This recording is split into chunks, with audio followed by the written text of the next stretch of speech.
సర్పంచులకు చెల్లించాల్సిన 16 నెలల బిల్లులను 1200 కోట్లను గత ప్రభుత్వం పక్కదారి పట్టించిందని మంత్రి సీతక్క ఆరోపించారు. ఎప్పటికప్పుడు సర్పంచుల బిల్లులు చెల్లిస్తే ఇలాంటి ఇబ్బందికర పరిస్థితి ఉండేది కాదన్నారు. వేములవాడ శ్రీ రాజరాజేశ్వరి స్వామిని సీతక్క తన కుటుంబ సభ్యులతో కలిసి దర్శించుకున్నారు. ఆలయ అర్చకులు పూర్ణ కుంభంతో స్వాగతం పలికారు. దర్శనానంతరం మీడియాతో మంత్రి మాట్లాడారు.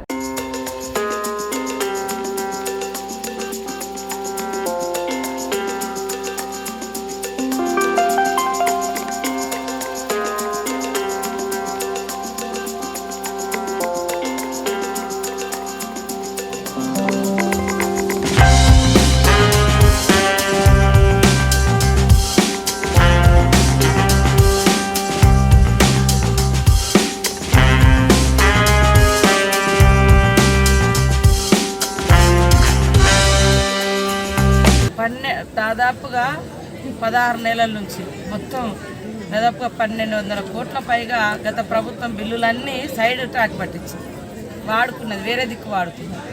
ఇప్పుడు మేము వచ్చినాము, జీతాలు ఇచ్చుకోవడానికి కూడా అక్కడ ఏం లేదు వాస్తవానికి. అవన్నింటిని కూడా సరి చేసుకుంటూ కనీసం 5వ తారీఖు లోపు ఉద్యోగుల జీతాలు ఇవ్వడము, పెన్షన్లు ఇవ్వడము ఇప్పుడు కార్యక్రమం.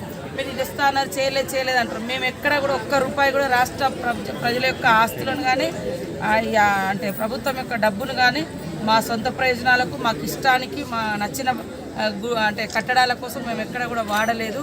మీరు చూస్తున్నారు, ప్రతి రూపాయి కూడా ప్రజా సంక్షేమం కోసమే వాడుతున్నాం. ఖచ్చితంగా దశల వారిగానైనా వాళ్ళ కష్టాలు తీర్చాలని మేము ఆలోచనలో ఉన్నాం. అనేక సందర్భాల్లో కూడా రివ్యూలలో కూడా చేస్తున్నాము. సర్పంచులకు రావాల్సినటువంటి ఏదైతే బిల్లులు ఉన్నాయో ఇస్తున్నాం. కానీ ఇలా వాళ్ళు మాట్లాడుతున్నారు, మేము రాగానే గొంతు విప్పుతాం. ఇదే గొంతు మేము అసెంబ్లీలో విప్పితే సర్పంచులకు ఒక్క రూపాయి ఇచ్చేది లేదని అన్నారు, మీకు తెలుసు.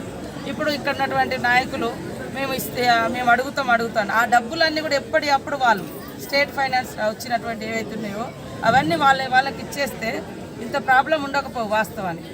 కాబట్టి ఆ ప్రాబ్లం క్రియేట్ చేసింది గత ప్రభుత్వం. ఇప్పుడు సాల్వ్ చేయడానికి మేము 100% ప్రయత్నం చేస్తాం. ఇప్పుడు రేపు రాబోయే కాలంలో 2500 ఉమెన్కి కానీ, కరెంట్ కానీ, గ్యాస్ కానీ ఇవన్నీ కూడా చేస్తున్నాం. ఒక్క గ్యారంటీని మేము స్టార్ట్ చేస్తే గగ్గోలు పెడుతున్నారు. మీరు చూస్తున్నారు, ఆడోళ్ళు అనుకుంటారు బస్సులల్లో, అలా కూడా వాళ్ళు క్రియేట్ చేస్తున్నారు. కొంతమంది అట్లా కొట్లాటలు పెట్టడంలో కూడా కొంతమంది వాళ్ళ టీములను పంపించి, అంటే ఆడవాళ్ళ మీద గత ప్రభుత్వానికి ఎలాంటి ఆలోచన ఉందో మీకు తెలుసు. ఇవాళ ఇక్కడి నుంచి హైదరాబాద్కు ఆటో పోతుందా? మరి అట్లాంటివి కూడా అడ్డుకునే ప్రయత్నం చేస్తున్నారు. రాష్ట్రంలో ఉన్నటువంటి మా అక్కలు చెల్లెళ్ళు అర్థం చేసుకోవాలి.